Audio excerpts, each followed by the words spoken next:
Olá, tudo bem com você? Graça e paz. Hoje eu vou continuar com a minha meditação no Evangelho segundo escreveu Mateus. Eu estou meditando no capítulo 18. Eu já meditei do versículo 1 até o versículo 9, onde ele fala sobre o maior no reino dos céus, ou reino de Deus, tanto faz. Alguns dos evangelhos traz reino dos céus e outro traz reino de Deus. Reino dos céus, porque os judeus não gostavam de mencionar o nome de Deus, devido ao fato de terem medo de estarem profanando o nome do Senhor. Então, no intuito de não profanarem o nome do Senhor, eles evitavam falar o nome de Deus. Então, por isso que alguns textos, Mateus fala reino dos céus. Podem ver que Lucas, ele já fala reino de Deus. Então, o reino dos céus e reino de Deus é uma coisa só. Então, do versículo 1 ao versículo 9, ele vai falar aí sobre o maior no reino dos céus. Ele fala sobre os pequeninos, que são aqueles que pertencem ao reino dos céus, ou o reino de Deus, e para pertencer a este reino em que Cristo veio, aqui instaurar nesta terra, não um reino territorial, está lá em Lucas, no capítulo 17, diz que o reino dele não é um reino visível, é um reino invisível, porque ninguém pode mostrar ele ali ou ele lá. Não, o reino de Deus, ele é invisível. O reino de Deus está no meio de nós, através da pessoa bendita de Jesus. E Jesus, quando ele veio aqui nessa terra, ele veio dar início ao seu reino, o reino invisível, em que todos aqueles que reconhecem aquilo que ele fez na cruz do Calvário, passam a fazer parte desse novo reino. E Jesus fala aqui, logo no início do capítulo 18, que aquele que se não vos converterdes e não vos tornardes como criança, de modo algum entrareis no reino dos céus ou no reino de Deus. Então tem que se tornar como criança, ou seja, uma criança ela é dependente de todos os cuidados, de carinho, de afeto, proteção individual. A criança ela é dependente dos pais em tudo. Uma criança depende dos seus pais. Assim, temos que ser, nós como cristãos, devemos ser desta maneira, dependentes do Senhor em todas as coisas, confiar nele inteiramente. E ele prossegue aqui agora, a partir do versículo 10, ele fala a parábola da ovelha perdida. E ele vai tratar justamente dos pequeninos, ou desta ovelha. Ele diz assim: vede, não desprezeis a qualquer destes pequeninos. Quem são os pequeninos? São aquelas pessoas que se tornaram como crianças e agora elas são totalmente dependentes do Senhor e fazem parte desse reino em que Jesus veio dar início aqui na terra e que ele está vigente. E diz ainda: porque eu vos afirmo que os seus anjos nos céus veem incessantemente a face de meu Pai celeste.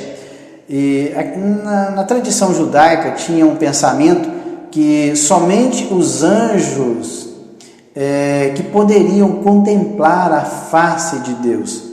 Este era o pensamento dos judeus. Por isso que olha, porque eu vos afirmo que os seus anjos nos céus veem incessantemente a face de meu Pai celeste. É o que Jesus diz aqui. Então a tradição judaica dizia que somente os anjos e outra coisa, anjos de mais alta categoria é que poderiam contemplar a face de Deus. E nesse texto aqui, do versículo 10, Jesus ele assinala que, ele falando isso aqui nesse texto, ele indica que aos pequeninos aqui, que ele fala no versículo 10, ele inicia com os pequeninos,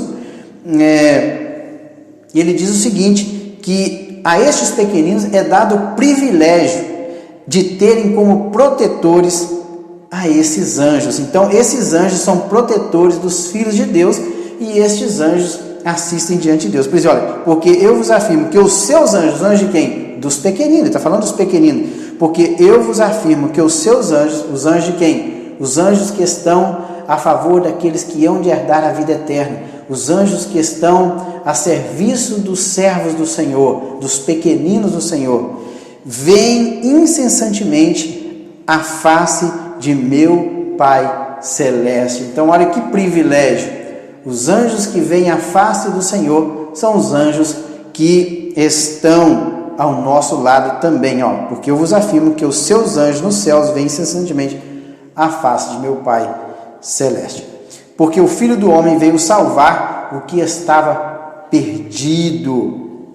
Veja bem, ele não veio salvar homens que estavam salvos. Não, Jesus veio salvar homens que já estavam condenados, homens que já haviam perdido, homens que o seu fim era condenação eterna, porque todos pecaram e destituídos estavam da glória de Deus, até o dia em que essas pessoas vêm a Cristo, entendem o plano salvífico de Jesus na cruz do Calvário e agora passam a fazer parte desse novo reino. Então, Jesus veio salvar estes, porque pode ver que lá em João 3, a partir do versículo 18, fala que o Filho não veio julgar o mundo. Por que não veio julgar o mundo? Porque o mundo já está julgado. O mundo já está julgado, o mundo já está perdido.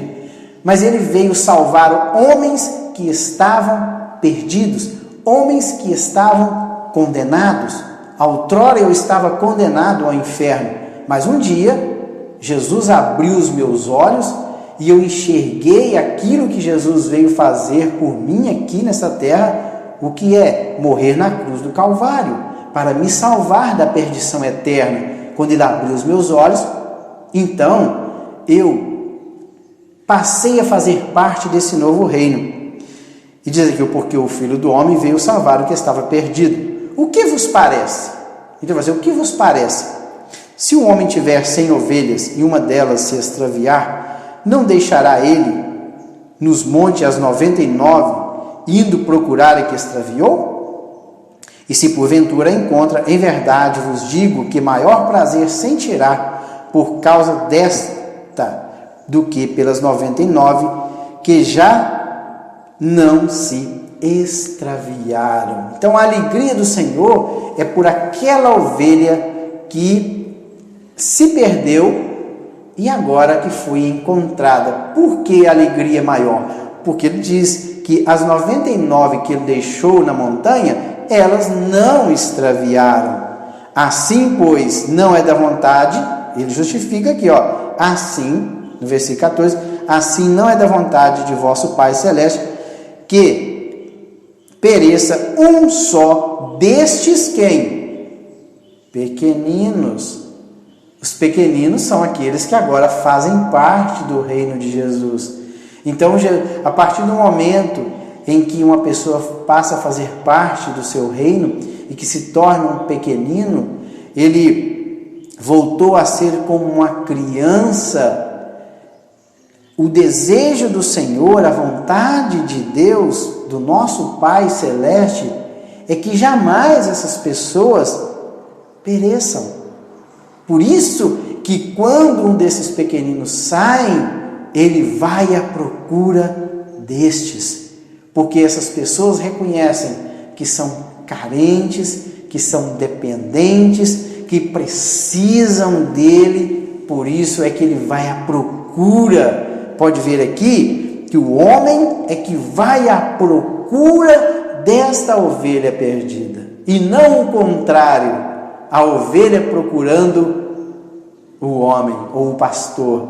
É aqui sempre o pastor indo lá e resgatando esta ovelha. Por que que ele vai lá e resgata esta ovelha?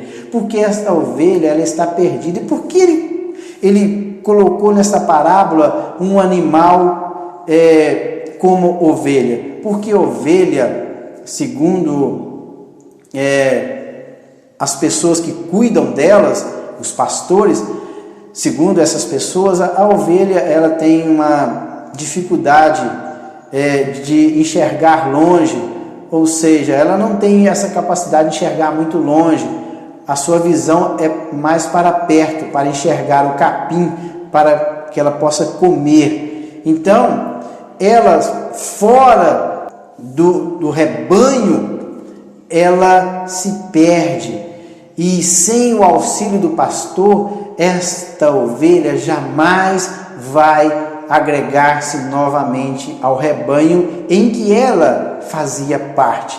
É por isso que o homem vai à procura desta ovelha e atrás para si. Por isso que ele, indo a procurar a que extraviou, e ele diz aqui que, e se porventura a encontra, em verdade de que maior prazer ele sentirá por causa desta única ovelha do que das restantes, das 99, porque as 99 já estão seguras, não extraviaram, mas essa sim extraviou, e o pastor foi em busca dela.